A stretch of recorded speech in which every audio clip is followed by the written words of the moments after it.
Nor is the question before us whether the market is a force for good or ill. Its power to generate wealth and expand freedom is unmatched. But this crisis has reminded us that without a watchful eye, the market can spin out of control. The nation cannot prosper long when it favors only the prosperous. The success of our economy has always depended not just on the size of our gross domestic product, but on the reach of our prosperity, on the ability to extend opportunity to every willing heart. Not out of charity, but because it is the surest route to our common good.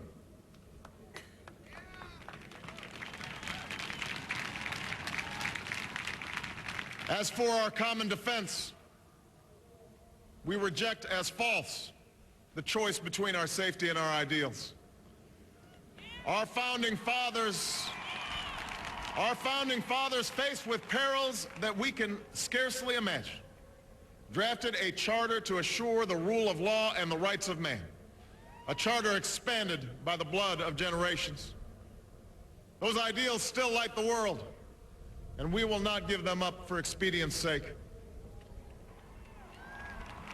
And so, to all the other peoples and governments who are watching today, from the grandest capitals to the small village where my father was born, know that America is a friend of each nation and every man, woman, and child who seeks a future of peace and dignity, and we are ready to lead once more.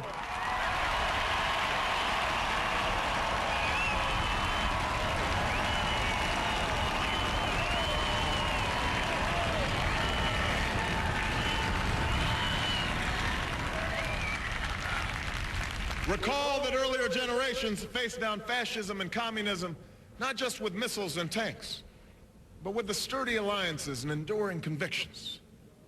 They understood that our power alone cannot protect us, nor does it entitle us to do as we please. Instead, they knew that our power grows through its prudent use. Our security emanates from the justness of our cause, the force of our example, the tempering qualities of humility and restraint. We are the keepers of this legacy. Guided by these principles once more, we can meet those new threats that demand even greater effort, even greater cooperation and understanding between nations. We will begin to responsibly leave Iraq to its people and forge a hard-earned peace in Afghanistan. With old friends and former foes, we will work tirelessly to lessen the nuclear threat and roll back the specter of a warming planet. We will not apologize for our way of life, nor will we waver in its defense. And for those who seek to advance their aims by inducing terror and slaughtering innocents, we say to you now that our spirit is stronger and cannot be broken. You cannot outlast us, and we will defeat you.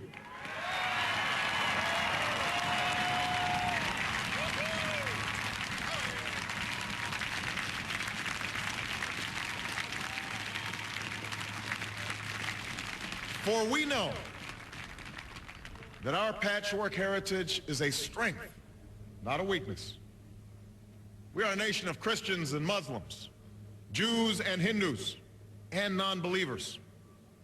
We are shaped by every language and culture, drawn from every end of this earth. And because we have tasted the bitter swill of civil war and segregation and emerged from that dark chapter stronger and more united, we cannot help but believe that the old hatreds shall someday pass, that the lines of tribes shall soon dissolve, that as the world grows smaller, our common humanity shall reveal itself, and that America must play its role in ushering in a new era of peace. To the Muslim world, we seek a new way forward based on mutual interest and mutual respect. To those leaders around the globe who seek to sow conflict or blame their society's ills on the West, know that your people will judge you on what you can build, not what you destroy. To those who cling to power through corruption and deceit and the silencing of dissent, know that you are on the wrong side of history, but that we will extend a hand if you are willing to unclench your fist. To the people of poor nations We pledge to work alongside you to make your farms flourish and let clean waters flow, to nourish starved bodies and feed hungry minds. And to those nations like ours that enjoy relative plenty, we say we can no longer afford indifference to the suffering outside our borders, nor can we consume the world's resources without regard to effect. For the world has changed, and we must change with it. As we consider the road that unfolds before us, we remember with humble gratitude those brave Americans who, at this very hour, patrol far-off deserts and distant mountains. They have something to tell us, just as the fallen heroes who lie in Arlington whisper through the ages. We honor them not only because they are the guardians of our liberty, but because they embody the spirit of service, a willingness to find meaning in something greater than themselves.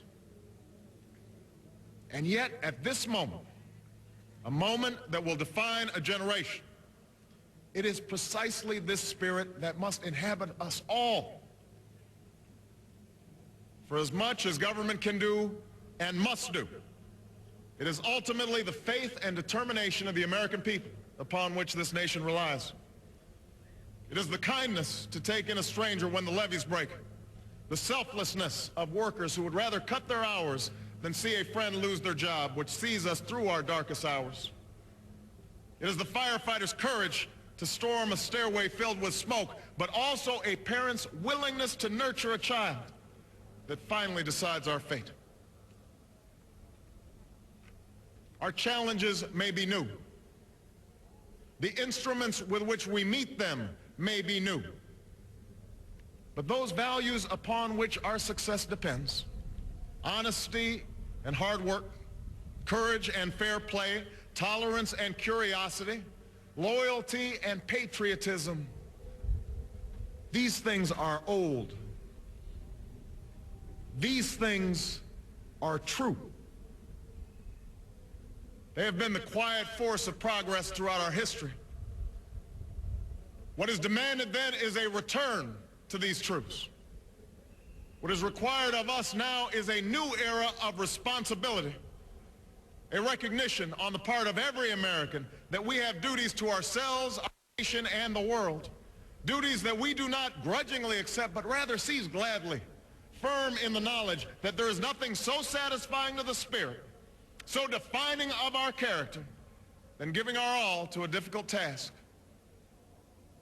This is the price and the promise of citizenship.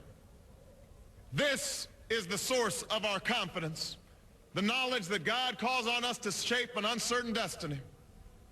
This is the meaning of our liberty and our creed, why men and women and children of every race and every faith can join in celebration across this magnificent mall, and why a man whose father less than 60 years ago might not have been served at a local restaurant can now stand before you to take a most sacred oath.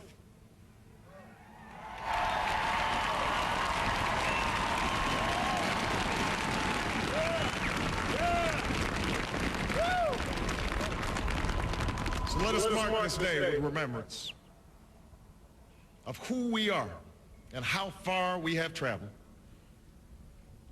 In the year of America's birth, in the coldest of months, a small band of patriots huddled by dying campfires on the shores of an icy river. The capital was abandoned. The enemy was advancing. The snow was stained with blood. At a moment when the outcome of our revolution was most in doubt, the father of our nation ordered these words be read to the people. Let it be told to the future world that in the depth of winter, when nothing but hope and virtue could survive, that the city and the country, alarmed at one common danger, came forth to meet it. America, in the face of our common dangers, in this winter of our hardship, let us remember these timeless words. With hope and virtue, let us brave once more the icy currents and endure what storms may come. Let it be said by our children's children that when we were tested, we refused to let this journey end, that we did not turn back nor did we falter. And with eyes fixed on the horizon and God's grace upon us, we carried forth that great gift of freedom and delivered it safely to future generations. Thank you. God bless you. And God bless the United States of America.